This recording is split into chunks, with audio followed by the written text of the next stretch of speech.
বিরোধী দলনেতা যে পদ্ধতিতে নিয়োগ হয়েছে এই পদ্ধতির বিরুদ্ধেই তো আমরা আবেদন করেছিলাম এবং আবেদন কিন্তু মান্যতা পেল। অর্থাৎ এটা যে স্থায়ী বিরোধী দলনেতা নয়, অস্থায়ী বিরোধী দলনেতা, ঠিকা বিরোধী দলনেতা, ঠিকা বিরোধী দলনেতা, সেটা মহামান্য আদালত বলেছেন। এর আইনের যে ডিটেল পার্টগুলো আছে সেগুলো আইনজীবী কল্যাণ বন্দ্যোপাধ্যায় খুঁটিনাটি বলতে পারবেন। আমরা শুধু বলছি এটা একটা ওই শিবিরকে বড়সড় ধাক্কা এবং বিরোধী দলনেতা যে পদবি সেই পদ এদের জন্য অপমানিত। যারা এইভাবে কাউকে জোর করে বিরোধী দলনেতা করার যে চক্রান্ত বা প্রক্রিয়া বা ঘটনাক্রম ছিল তাতে বিরোধী দলনেতার পদকে কিন্তু অপমানিত। বিরোধী দলনেতা অস্থায়ী কখনো শুনেছেন? স্পিকার সাহেব তাকে বিরোধী দলনেতা করার সময় কিন্তু আমরা বলেছিলাম এই পদ্ধতিতে যে পদ্ধতিতে হলো সেটা ঠিক নয়, আমরা ন্যায় বিচার পাইনি। সেই কারণে আমরা গেছিলাম মহামান্য আদালতের কাছে। সেখানে আদালত বলে দিচ্ছেন অস্থায়ী বিরোধী দলনেতা, মান সম্মান থাকলে তো ইস্তফা দিয়ে দেওয়া উচিত। অস্থায়ী বিরোধী দলনেতা মানে কি?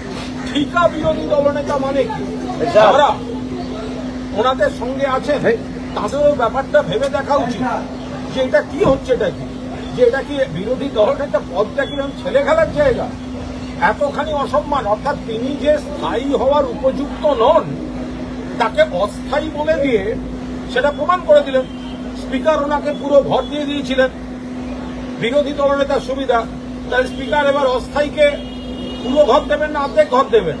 স্পিকার গাড়ি দিয়েছিলেন, 4 চাকা দেওয়া যাবে না, অস্থায়ীকে 2 হুইলার দিন, 2 চাকা। তাই এবার সেই সব কথাগুলো বলতে হবে। তো অস্থায়ী যখন, তাহলে 4 চাকার গাড়ি দেওয়া যাবে না, 2 হুইলারে দিতে হবে, 2 হুইলারে যাতায়াত করতে হবে।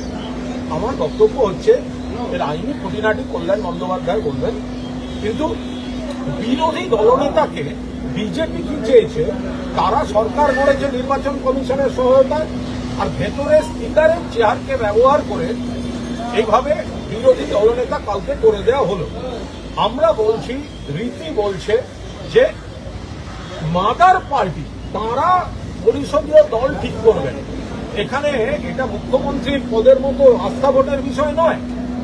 তো ফলে আজ আমাদের অ্যাপিলে, সেখানে যে ন্যায্য অ্যাপিল, আজকে অন্তত এই অস্থায়ী অর্থাৎ একটা হলো ডিমোশন হলো, ডিমোশন।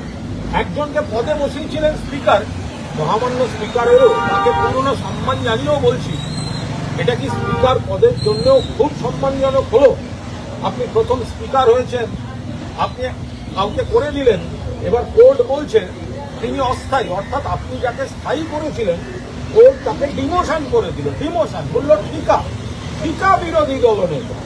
ফলে আমরা বলছি যে যারা ওনাদের সঙ্গে আছেন তারা ভাবুন এই ঠিকা বিরোধী দলনেতা আর অস্থায়ী ব্যাপারটা কিন্তু যে ব্যক্তি ওখানে আছেন চাটন, তার জন্য অস্থায়ীটা নতুন নয়।